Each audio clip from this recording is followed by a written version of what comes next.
नमस्कार शिक्षक मित्रांनो, ट्रॅक इन एज्युटेक या यूट्यूब चॅनलवर आपणा सर्वांचं स्वागत। मित्रांनो, eco club mission for life याची आपल्याला शाळेची नोंदणी कशा पद्धतीने करायची हे आज आपण आजच्या व्हिडिओमध्ये पाहणार आहोत। सर्वप्रथम आपल्याला आपल्या लॅपटॉप किंवा कॉम्प्युटरचं क्रोम ब्राउझर ओपन करून घ्यायचं आहे। या ठिकाणी इथे आल्यानंतर आपल्याला गुगलमध्ये इको क्लब असं सर्च करायचं आहे। सर्च केल्यानंतर येणारा जो पहिला रिझल्ट आहे eco club for mission life एक पेड माँ के नाम या रिझल्टवर आपल्याला क्लिक करायचं आहे। क्लिक केल्यानंतर आपल्याला इको क्लब फॉर मिशनची अशी एक वेबसाईट आपल्याला या ठिकाणी आलेली दिसेल।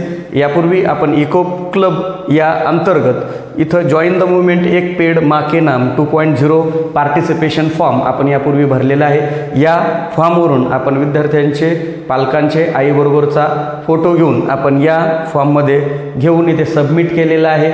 इथे आपण त्या विद्यार्थ्याचं सर्टिफिकेटसुद्धा मिळवलेलं आहे। तर यानंतर आपल्याला इथे प्रत्यक्षात जे आपल्या शाळेचं जे रजिस्ट्रेशन करायचं आहे ते कसं करायचं आहे याची प्रोसेस आपण आजच्या व्हिडिओमध्ये पाहणार आहोत। तत्पूर्वी आपणा सर्वांना एक विनंती आहे की आपण चॅनलवर जर नवीन असाल तर ट्रॅक इन एज्युटेक या चॅनलला सबस्क्राईब करा व व्हिडिओ आवडल्यास व्हिडिओला लाईक आणि आपल्या सर्व शिक्षक बांधवांपर्यंत हा व्हिडिओ शेअर करायला विसरू नका। इथे आल्यानंतर आपल्याला click here to go eco club for mission life landing page या वर आपल्याला क्लिक करायचं आहे। क्लिक केल्यानंतर आपणासमोर इको क्लबचं पुन्हा एकदा एक पेज या ठिकाणी ओपन झालेलं दिसेल। इथे आल्यानंतर आपल्याला या डाव्या कोपऱ्यामध्ये लॉग इनचं बटन दिसतंय।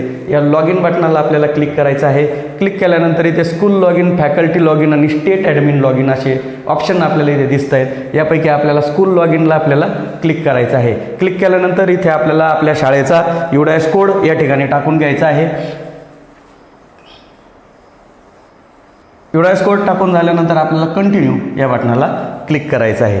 कंटिन्यू या बटनाला क्लिक केल्यानंतर आपल्याला एक OTP आपल्या मेल आणि रजिस्टर्ड मोबाईल नंबर जो UDISमध्ये आहे त्यावर जाणार आहे आणि आलेला OTP आणि हा कॅप्चा इमेज भरून आपल्याला सबमिट या बटनाला क्लिक करायचं आहे।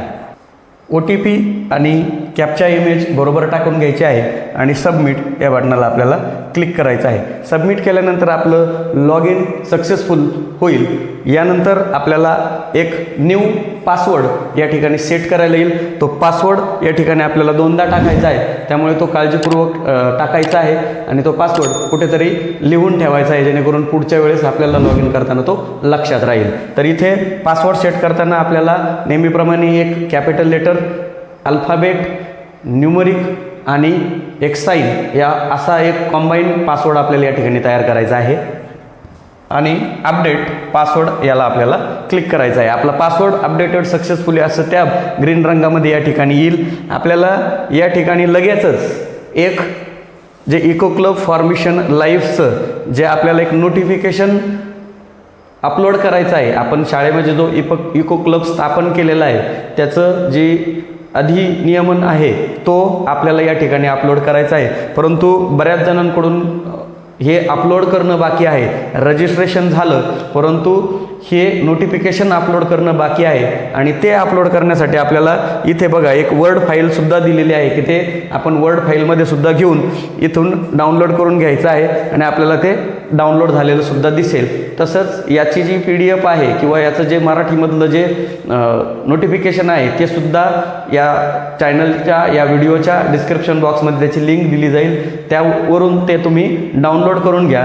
त्याच्यावर मुख्याध्यापकाचा सही शिक्का घेऊन विद्यार्थी प्रतिनिधींची नावं घेऊन ते व्यवस्थित भरा आणि ते या ठिकाणी आपल्याला अपलोड करायचं आहे। परंतु काहींचं असं झालेलं आहे की या ठिकाणी आता अपलोड कुठं करायचं, लॉग इन तर केलं आहे आणि अपलोड करायचं कुठं, तर अपलोड करण्यासाठी बघा या ठिकाणी please upload the eco club for mission life notification to proceed याला आपल्याला क्लिक करायचं आहे। क्लिक केल्यानंतर पुन्हा हे पेज या ठिकाणी आपल्याला आलेलं दिसेल। इथे चूज फाईलला आपल्याला क्लिक करायचं आहे आणि आपण ज्या ठिकाणी ते ठेवलेलं आहे त्या ठिकाणावरून आपल्याला ती इमेज डाउनलोड करून घ्यायची आहे। या पद्धतीने इथे आपल्याला ती इमेज सिलेक्ट केलेली आहे। इथे आपण ओपन या बटनाला क्लिक करणार आहोत। क्लिक केल्यानंतर आपल्याला त्याचा प्रिव्ह्यूसुद्धा या ठिकाणी पाहायला भेटेल। या पद्धतीचं ते पेज आपल्याला या ठिकाणी आलेलं आहे। आणि हे पेज आपल्याला इथे सबमिट करून घ्यायचं आहे. सबमिट झाल्यानंतर आपली फाईल अपलोडेड सक्सेसफुली होईल. म्हणजे आपलं जे नोटिफिकेशन आहे ते या ठिकाणी आपलं अपलोड झालेलं आहे. अपलोड झाल्यानंतर आपल्याला या पद्धतीनं आपला डॅशबोर्ड आपल्याला दिसायला लागेल. इथे आपण जे इव्हेंट घेणार आहोत ते सर्व इव्हेंटची माहिती आपल्याला या ठिकाणी दिसेल. इथे नंबर ऑफ जे आपण एक पेड माँ के नामसाठी जितके काही वृक्षारोपण केलेलं असेल त्याचे काउंट आपल्याला या ठिकाणी दिसेल. त्यानंतर इथे आपल्याला जे काही गोष्टी करायच्या आहेत त्या या पद्धतीनं करायच्या आहेत. सर्वात प्रथम आपण या डाव्या कोपऱ्याच्या जी मेनू लिस्ट आहे इथे लँग्वेज सेट करणार आहोत. इथे सेट लँग्वेजला आपल्याला क्लिक करायचं आहे. इथे आल्यानंतर ही जी इंग्लिश लँग्वेज आहे याऐवजी आपल्याला सुटेबल अशी जी लँग्वेज आहे आपण मराठी सिलेक्ट करणार आहोत. आय ॲग्री या बटनाला आपल्याला क्लिक करायचं आहे. कन्फर्म या बटनाला आपल्याला क्लिक करायचं आहे. कन्फर्म केल्यानंतर आपली भाषा या ठिकाणी आपल्याला बदललेली दिसेल. या पद्धतीनं आपला पुन्हा जो मेनू आहे तो या पद्धतीनं आपल्याला दिसायला लागेल. इथे आल्यानंतर आपल्याला डॅशबोर्ड आहे आणि आपल्याला जे काही इव्हेंट या इको फॉर लाईफ मिशनसाठी करायचे आहे ते इथे आल्यानंतर आपल्याला कार्यक्रम तयार करावर क्लिक करायचं आहे आणि इथे आपल्याला कार्यक्रमाचं नाव टाकायचं आहे. जो काही कार्यक्रम आपण नियोजित करणार आहोत त्या कार्यक्रमाचं नाव आपल्याला या ठिकाणी टाकायचं आहे. उदाहरणार्थ आपण या ठिकाणी एक कार्यक्रमाचं नाव टाकूयात.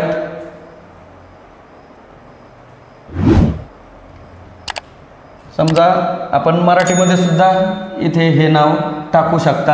आपली योग्य जी भाषा आपल्याला योग्य वाटेल ती आपण इथे टाकू शकता. समजा मी एक इव्हेंट या ठिकाणी माझ्या शाळेसाठी ऑर्गनाईज करणार आहोत की प्लास्टिक कचऱ्यासाठी मला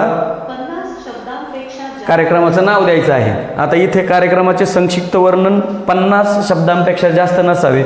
इथं एक कार्यक्रमाच्या संबंधी आपल्याला छोटंसं एक 50 शब्द बसतील असं एक वाक्य किंवा वर्णन आपल्या प्रोग्रामचं टाकायचं आहे. या ठिकाणी मी एक थोडक्यात एक वर्णन इथे करून दाखवतोय.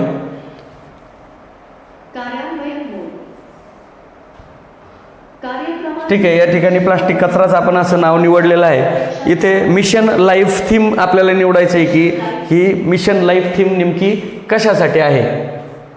आता या ठिकाणी कचरा कमी करा अशी ही आहे किंवा आरोग्यदायी जीवनशैलीचा अवलंब करा अशी एक थीम आपण या ठिकाणी निवडली.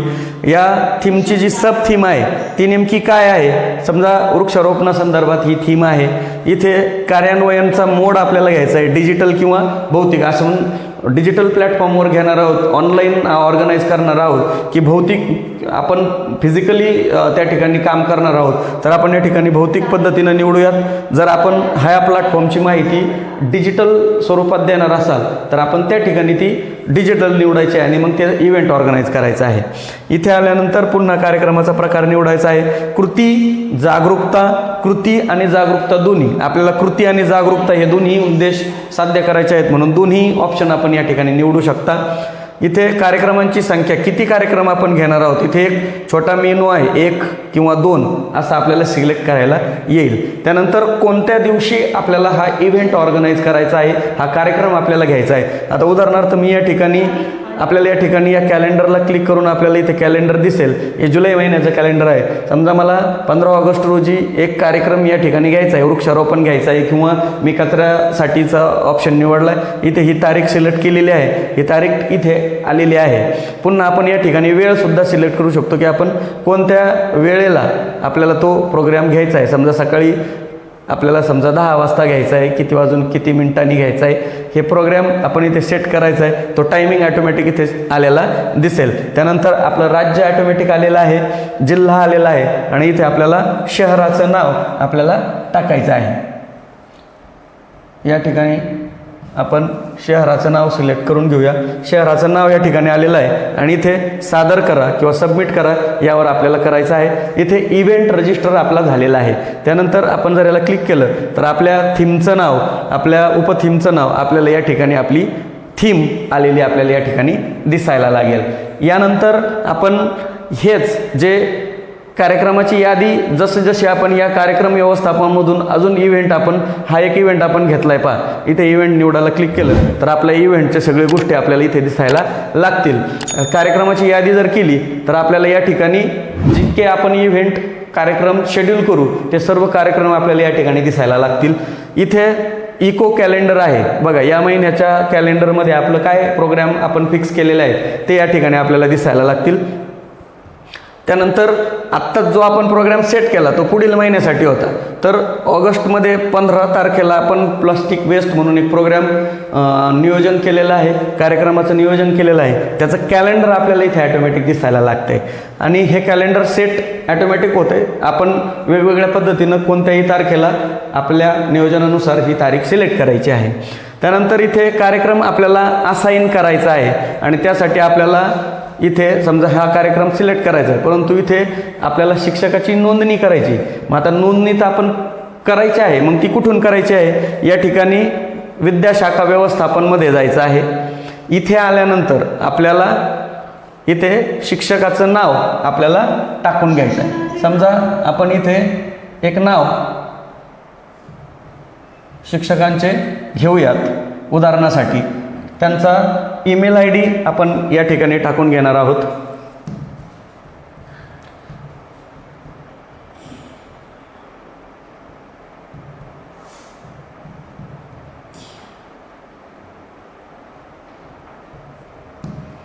या पद्धतीनं.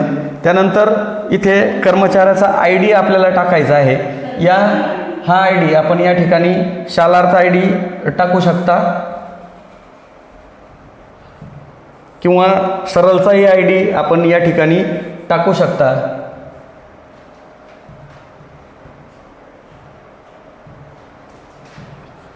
या पद्धतीने आपण हा कर्मचारी ID टाकलेला आहे. इथे आपण संपर्क क्रमांक टाकून घ्यायचा आहे आणि याला सबमिट करायचं आहे. सबमिट केल्यानंतर आपले फॅकल्टी यशस्वीरित्या नोंदणीकृत झाले असं आपल्याला मेसेज येईल. या पद्धतीनं आपण हे टीचर या ठिकाणी असाइन केलेले आहेत आणि पुन्हा आपल्याला या कार्यक्रम असाइनमेंटमध्ये आल्यानंतर आपण जो इव्हेंट ऑर्गनाईज केलेला आहे त्या इव्हेंटचं ऑर्गनायझेशन किंवा त्या कार्यक्रमाची सगळी सूत्र कोणत्या शिक्षकाकडे दिलेली आहे त्या शिक्षकाच्यासाठी इथे त्याला तो कार्यक्रम असाइन करायचा आहे आणि इथे तिची फॅकल्टी सिलेक्ट करायचे आहे, ते शिक्षक इथे सिलेक्ट करायचे आहे आणि त्यांना इथे असाइन करून घ्यायचं आहे. ते असाइन सक्सेसफुली होऊन जातील. अशा पद्धतीनं आपल्याला इथे कार्यक्रम तयार करा वर आल्यानंतर पुन्हा कार्यक्रमाचं जे व्यवस्थापन आहे इथे आल्यानंतर आपला इव्हेंट आपल्याला दिसतील. हे इव्हेंट निवडायचे आहेत. हे इव्हेंट निवडल्यानंतर आपल्याला याच्यामध्ये समजा आपण आता इथे जो काही इव्हेंट उदाहरणादाखल निवडलेला आहे याच्यामध्ये आता खाली आपल्याला काही माहिती भरायची आहे. याच्यामध्ये तांत्रिक हस्तक्षेप समाविष्ट आहे का होय नाही मध्ये उत्तर द्यायचं आहे. इथे कार्यक्रमामध्ये उपस्थित सहभागींनी जो कार्यक्रम आपण निवडणार आहोत त्याची एक प्रतिज्ञा घेतलेली आहे का त्याचं उत्तर होय नाही मध्ये द्यायचं आहे. त्यानंतर सहभागींची संख्या 3 ते 8 वयोगटामध्ये किती लोक सहभागी झाले, 8 ते 11 मध्ये, 11 ते 14 मध्ये, वय 14 ते 18 मध्ये, 18 ते वय 18 पेक्षा अधिक.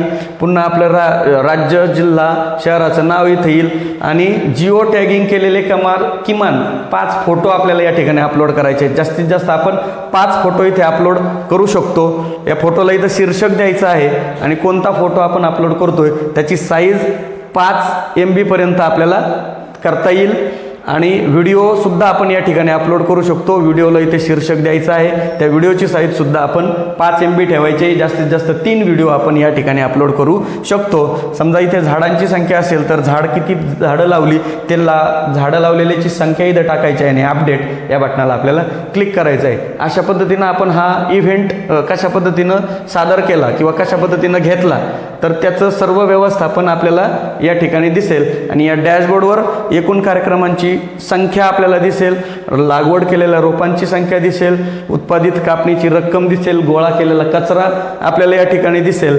त्यानंतर इथे जे उपक्रम आपल्याला घेता येतील, आढळलेल्या लीकची संख्या, गोळा झालेल्या प्लास्टिक कचऱ्याचं प्रमाण, ऊर्जा वाचवली हा एक प्रोग्राम याच्यामध्ये आलेला, संकलित कचऱ्याची मात्रा. या पद्धतीनं जितके काही उपक्रम तुम्ही कार्यक्रम याच्यामध्ये सेट करताल तसतशी ही संख्या आपल्याला या ठिकाणी वाढलेली दिसेल. अशा पद्धतीनं आपल्याला या इको क्लब साठी जितकी आत्ता सध्या आवश्यक माहिती आहे ती या पद्धतीनं आपल्याला करायची आहे. एखादा इव्हेंट यामध्ये सेट करून घ्या, जेणेकरून आपलं एक काम या ठिकाणी झालेलं दिसेल.